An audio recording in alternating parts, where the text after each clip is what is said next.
Patriarcas e Profetas. Capítulo 60. A presunção de Saul. Depois da assembleia em Gilgal, Saul debandou o exército que se havia levantado ao seu chamado para subverter os amonitas, reservando apenas 2.000 homens para ficarem localizados sob o seu comando em Miqumas, e 1.000 para auxiliar seu filho Jonatas em Gibeá. Nisto houve um grave erro. Seu exército estava cheio de esperança e coragem pela vitória recente, e caso ele houvesse imediatamente prosseguido contra outros inimigos de Israel, poderia ter se desferido um golpe eficaz em prol da liberdade da nação. Entre mentes, seus belicosos vizinhos, os filisteus, estavam em atividade. Depois da derrota em Ebenezer, tinham ainda conservado a posse de algumas fortalezas nas colinas, na terra de Israel, e agora estabeleceram-se no centro mesmo do país. Em recursos, armamentos e aprestos militares, os filisteus tinham grande vantagem sobre Israel. Durante o longo período de seu domínio opressivo, esforçaram-se eles por fortalecer o seu poder, proibindo aos israelitas praticar o ofício de ferreiro, com o receio de que fizessem armas de guerra. Depois da conclusão da paz, os hebreus ainda haviam recorrido às guarnições filisteias, tais trabalhos conforme eram necessários. Dirigidos pelo amor à comodidade e pelo espírito abjeto causado pela longa opressão, os homens de Israel tinham em grande parte negligenciado prover-se de armas de guerra. Arcos e fundas eram usados na guerra e estes podiam os israelitas obter, mas nenhum havia entre eles, com exceções de Saul e seu filho Jonatas, que possuísse lança ou espada. 1 Samuel capítulo 13, verso 22. Não foi senão no 2º ano do reinado de Saul que se fez uma tentativa para submeter os filisteus. O primeiro golpe foi desferido por Jonatas, o filho do rei, que atacou e venceu a guarnição deles em Geba. Os filisteus, exasperados por esta derrota, aprontaram-se para um ataque imediato a Israel. Saul fez agora proclamar a guerra pelo som da trombeta por toda a terra, chamando a todos os homens de guerra, incluindo as tribos de além do Jordão, para se unirem em Gilgal. Esta convocação foi atendida. Os filisteus tinham reunido uma imensa força em Miqumas, 30.000 carros e 6.000 cavaleiros, e povo em multidão como a areia que está à borda do mar. 1 Samuel capítulo 13, verso 5. Quando a notícia chegou a Saul e seu exército em Gilgal, o povo ficou assombrado ao ter ideias das forças poderosas que teriam de enfrentar em batalha.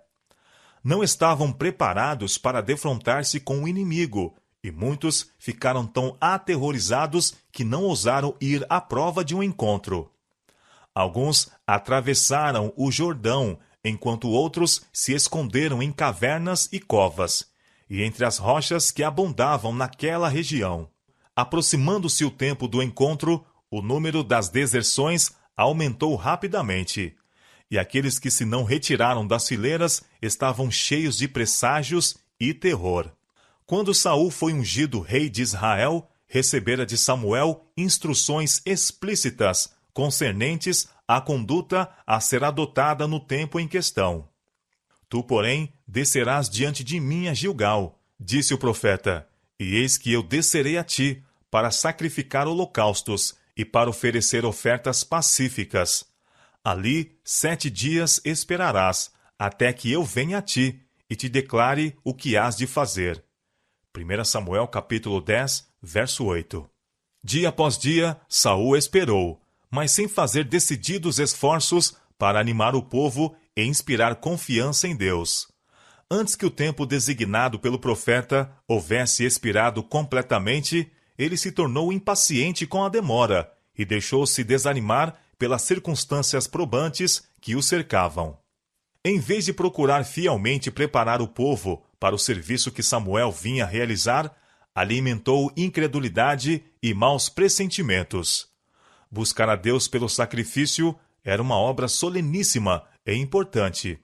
E Deus exigia que seu povo examinasse o coração e se arrependesse de seus pecados, a fim de que se pudesse fazer a oferta com aceitação perante Deus.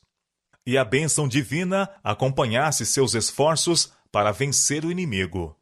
Mas Saul se tornara inquieto, e o povo, em vez de confiar em Deus para obter auxílio, olhava para o rei, a quem tinham escolhido, para que os guiasse e dirigisse. Contudo, o Senhor ainda cuidava deles, e os não abandonou aos reveses que lhes teriam sobrevindo se o frágil braço da carne houvesse sido seu único apoio. Ele os levou a situações angustiosas para que pudessem convencer-se da loucura de confiar no homem, e a ele se voltassem como seu único auxílio. Havia chegado o tempo para a prova de Saul. Ele deveria agora mostrar se confiaria ou não em Deus, e se esperaria pacientemente conforme a sua ordem, mostrando-se assim ser aquele com quem Deus poderia contar em situações difíceis, na qualidade de governador de seu povo, ou se seria vacilante e indigno da responsabilidade sagrada que lhe fora entregue. O rei a quem Israel escolhera ouviria ao rei de todos os reis? Volveria ele a atenção de seus soldados esmorecidos para aquele em quem estão a força e o livramento eternos? Com impaciência crescente, esperava a chegada de Samuel, e atribuiu a confusão, angústia e deserção de seu exército à ausência do profeta. Veio o tempo aprazado, mas o homem de Deus não apareceu imediatamente. A providência de Deus havia detido seu servo. O espírito inquieto e impulsivo de Saul, porém, não se restringiria por mais tempo. Entendendo que se deveria fazer algo para acalmar os temores do povo, decidiu-se a convocar uma assembleia para serviço religioso e, mediante sacrifício, rogar o auxílio divino. Deus tinha determinado que unicamente os que eram consagrados ao ofício deviam apresentar sacrifícios diante dele. Mas ordenou Saul: trazei-me aqui um holocausto.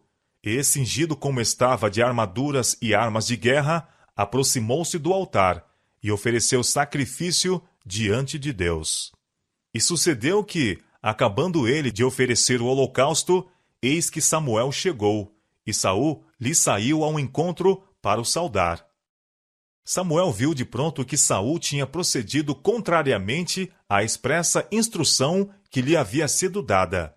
O Senhor tinha falado pelo seu profeta que, nesta ocasião, ele revelaria o que Israel deveria fazer em tal crítica situação.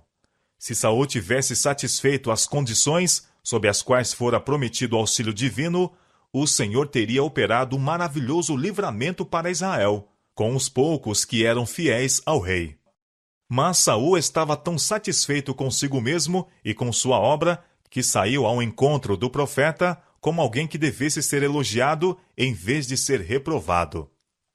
O semblante de Samuel estava cheio de ansiedade e angústia, mas, à sua pergunta, que fizeste?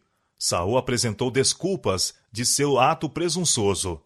Disse ele: porquanto via que o povo se espalhava de mim, e tu não vinhas nos dias aprazados, e os filisteus já se tinham ajuntado em Micmas, eu disse: agora descerão os filisteus sobre mim a Gilgal, e ainda à face do Senhor não orei, e violentei-me, e ofereci holocausto. Então disse Samuel a Saul: obraste neciamente, e não guardaste o mandamento que o Senhor teu Deus te ordenou, porque agora o Senhor teria confirmado o teu reino sobre Israel para sempre. Porém agora não subsistirá o teu reino. Já tem buscado o Senhor para si um homem segundo o seu coração. Ele já tem ordenado o Senhor que seja chefe sobre o seu povo. Então se levantou Samuel e subiu de Gilgal a Gibeá de Benjamim. Ou Israel deixaria de ser o povo de Deus, ou deveria ser mantido o princípio sobre o qual fora fundada a monarquia, e a nação seria governada por um poder divino. Se Israel quisesse ser inteiramente do Senhor, se a vontade do que é humano e terrestre se mantivesse em sujeição à vontade de Deus, ele continuaria a ser o governador de Israel. Enquanto o rei e o povo se conduzissem subordinados a Deus, poderia ele ser sua defesa.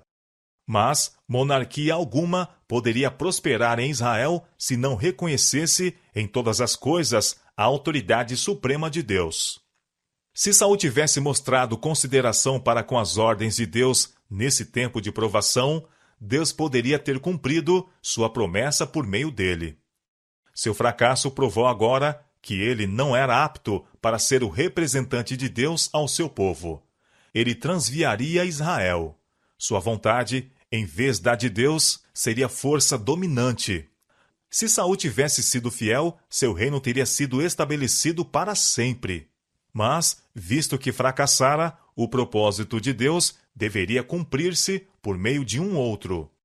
O governo de Israel deveria ser confiado a alguém que governasse o povo segundo a vontade do céu. Não sabemos que grandes interesses podem estar em jogo em provarmos a Deus. Não há segurança alguma, a não ser na obediência estrita à palavra de Deus. Todas as suas promessas são feitas sob condição de fé e obediência, e uma falta de conformação com as suas ordens elimina de nós o pleno gozo dos abundantes recursos providos nas Escrituras. Não devemos seguir nossos impulsos, tampouco confiar nos juízos dos homens. Devemos olhar para a vontade revelada de Deus e andar em conformidade com o seu definido mandamento, sejam quais forem as circunstâncias que nos rodeiem. Deus cuidará dos resultados. Pela fidelidade à sua palavra, podemos, em tempo de provações, demonstrar perante os homens e os anjos que o Senhor pode depositar confiança em nós nas situações difíceis a fim de executar sua vontade, honrar o seu nome e abençoar o seu povo. Saul estava no desagrado de Deus e, no entanto, indisposto a humilhar o coração em arrependimento. O que lhe faltava em piedade verdadeira, experimentava realizar pelo seu zelo nas formas de religião. Saul não ignorava a derrota de Israel quando a arca de Deus foi levada ao acampamento por Ofni e Finéias. Entretanto, sabendo de tudo isto, resolveu mandar buscar o sagrado receptáculo e seu sacerdote assistente. Se ele pudesse por este meio inspirar a confiança no povo, esperava reunir de novo seu exército esparso e dar batalha aos filisteus. Dispensaria então a presença e o apoio de Samuel, e assim se livraria da crítica e das importunas reprovações do profeta. O Espírito Santo havia sido concedido a Saul para lhe iluminar o entendimento e abrandar o coração. Recebera fiel instrução e reprovação do profeta de Deus, e, no entanto, quão grande era sua perversidade.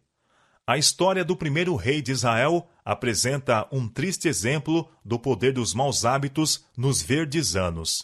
Em sua mocidade, Saul não amou nem temeu a Deus, e aquele espírito impetuoso, não adestrado à submissão em seus primeiros anos, estava sempre pronto para rebelar-se contra a autoridade divina.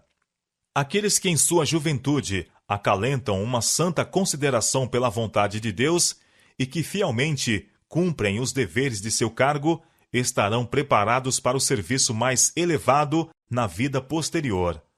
Mas não podem os homens, durante anos, perverter as faculdades que Deus lhes deu, e então, quando quiserem efetuar uma mudança em si, encontrar tais faculdades frescas e desembaraçadas para seguirem um caminho inteiramente oposto.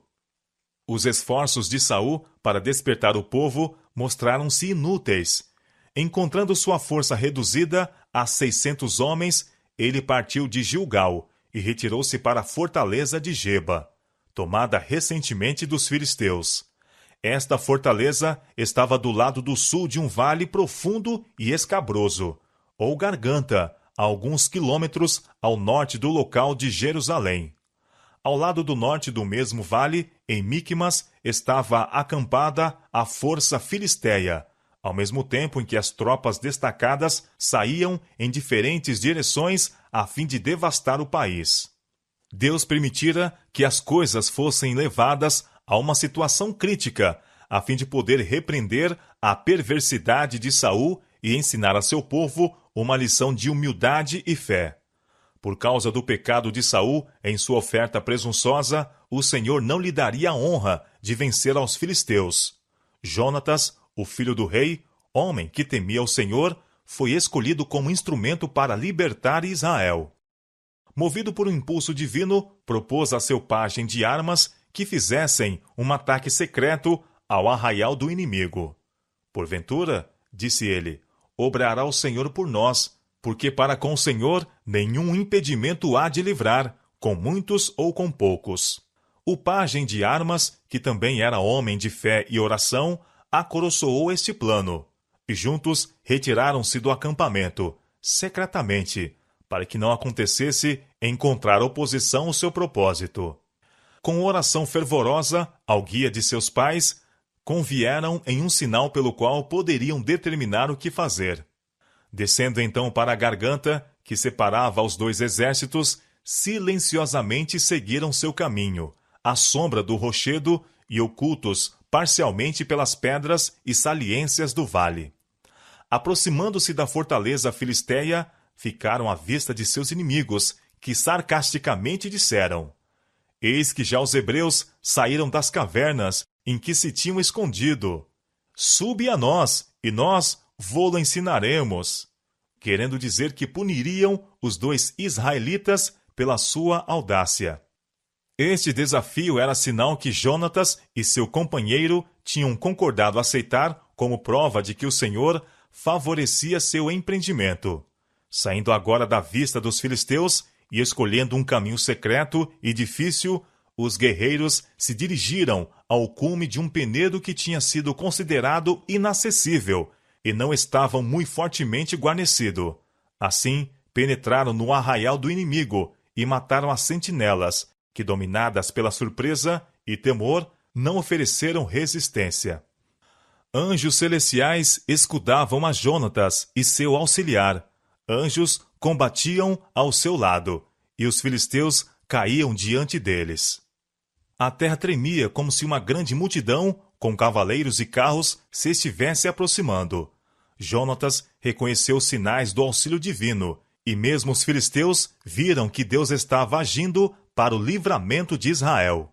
Grande temor apoderou-se do exército, tanto no campo como na guarnição. Na confusão, tomando seus próprios soldados por inimigos, os filisteus começaram a matar-se uns aos outros. Logo se ouviu o rumor da batalha no acampamento de Israel. As sentinelas do rei referiram que havia grande confusão entre os filisteus e que seu número estava decrescendo. Não se sabia, entretanto, que qualquer parte do exército hebreu houvesse deixado o acampamento. Feita a investigação, verificou-se que ninguém estava ausente, a não ser Jonatas e seu pajem de armas. Mas, vendo que os filisteus estavam sendo repelidos, Saul levou seu exército a unir-se ao assalto. Os hebreus que tinham desertado para o inimigo voltaram agora contra eles. Grande número também saiu de seus esconderijos, e fugindo os filisteus, destroçados, o exército de Saul infligiu terrível estrago nos fugitivos. Decidido a tirar para si as maiores vantagens, o rei temerariamente proibiu a seus soldados tomarem alimento durante o dia todo, impondo a ordem por meio de uma solene imprecação. Maldito o homem que comer pão até a tarde, para que me vingue de meus inimigos. A vitória já havia sido ganha, sem o conhecimento ou a cooperação de Saul, mas ele esperava distinguir-se pela completa destruição do exército vencido. A ordem para a abstinência de alimento foi motivada pela ambição egoística e mostrou ser o rei indiferente às necessidades de seu povo quando estas estavam em conflito com seus desejos de exaltação própria. Confirmando esta proibição, com um juramento solene, Saul se mostrou não somente temerário, como também profano. As próprias palavras da imprecação dão prova de que o zelo de Saul era por si mesmo e não pela honra de Deus. Ele declarou seu objetivo não ser que o Senhor fosse vingado de seus inimigos, mas que me vingues de meus inimigos. A proibição teve como resultado levar o povo a transgredir o mandado de Deus. Eles tinham estado empenhados em guerra o dia todo e desfaleciam pela falta de alimento, e apenas se passaram as horas da restrição, caíram sobre o despojo e devoraram a carne com sangue, violando desta maneira a lei que proibia comer sangue. Durante o dia de batalha, Jonatas, que não tinha ouvido acerca da ordem do rei, ignorantemente transgrediu, comendo um pouco de mel quando passava através de um bosque. Saul teve conhecimento disto à tarde. Havia declarado que a violação deste edito seria punida com a morte. E embora Jonatas não tivesse sido culpado de pecado voluntário, e embora Deus lhe tivesse miraculosamente preservado a vida, e houvesse operado por meio dele, o rei declarou que a sentença devia ser executada. Poupar a vida de seu filho teria sido um reconhecimento da parte de Saul de que ele pecara fazendo um voto tão precipitado. Isto seria humilhante ao seu orgulho. Assim me faça Deus, e outro tanto. Foi a sua terrível sentença, que com certeza morrerá Jonatas. Saul não podia pretender a honra da vitória, mas esperava ser honrado pelo seu zelo ao manter a santidade de seu voto. Mesmo com o sacrifício de seu filho, queria impressionar seus súditos com o fato de que a autoridade real tinha de ser mantida. Em Gilgal, pouco tempo antes, Saul tomara a ousadia de oficiar como sacerdote, contrariamente ao mandado de Deus. Sendo reprovado por Samuel, obstinadamente justificou-se. Agora, quando sua própria ordem foi desobedecida, embora esta ordem não fosse razoável e tivesse sido violada por ignorância, o rei e pai sentenciou o filho à morte. O povo recusou-se a permitir que a sentença de morte fosse executada. Afrontando a ira do rei, declararam: Morrerá Jonatas, que obrou tão grande salvação em Israel? Nunca tal suceda. Vive o Senhor, que não lhe há de cair no chão um só cabelo da sua cabeça, pois com Deus fez isso hoje. O orgulhoso monarca não ousou desrespeitar este unânime veredito, e a vida de Jonatas foi preservada. Saul não pôde deixar de sentir que seu filho era preferido a ele, tanto pelo povo como pelo Senhor. O livramento de Jonatas foi uma severa exprobração à precipitação do rei. Teve um pressentimento de que suas maldições cairiam sobre sua cabeça. Não mais continuou a guerra com os filisteus, mas voltou para casa, mal-humorado e descontente. Aqueles que mais prontos estão para desculpar-se ou justificar-se no pecado são muitas vezes os mais severos ao julgar e condenar os outros. Muitos, como Saul, trazem sobre si o desagrado de Deus, mas rejeitam o conselho e desprezam a reprovação. Mesmo quando convictos de que o Senhor não está com eles, recusam-se a ver em si a causa da perturbação. Alimentam um espírito orgulhoso, jactancioso, ao mesmo tempo em que condescendem em fazer um juízo cruel ou severa censura em relação a outros, que são melhores do que eles. Bom seria que tais juízes, que a si mesmos se constituem, ponderassem estas palavras de Cristo. Com juízo com que julgardes, sereis julgados, e com a medida com que tiverdes medido, vos hão de medir a vós. São Mateus, capítulo 7, verso 2. Frequentemente, aqueles que estão procurando exaltar-se são levados à posição em que se revela seu verdadeiro caráter. Assim foi no caso de Saul. Sua conduta convenceu o povo de que a honra e a autoridade real eram para ele mais caras do que a justiça, misericórdia ou benevolência. Assim, o povo foi levado a ver o seu erro, por terem rejeitado o governo que Deus lhes havia dado. Tinham trocado o profeta piedoso, cujas orações haviam feito descer bênçãos, por um rei que em seu zelo cego tinha orado, rogando uma maldição sobre eles. Se os homens de Israel não se houvessem interposto a fim de salvar a vida de Jonatas, seu libertador teria perecido pelo decreto do rei. Com que pressentimentos deveria aquele povo posteriormente ter seguido a guia de Saul? Quão amargo lhe seria o pensamento de que ele havia sido posto no trono pelo seu próprio ato. O Senhor suporta por muito tempo os desvarios dos homens, e a todos ele concede oportunidade para verem e abandonarem seus pecados. Mas, conquanto possa parecer que ele faz prosperar os que desrespeitam a sua vontade e desprezam suas advertências, ao seu tempo certamente tornará manifesta a loucura deles.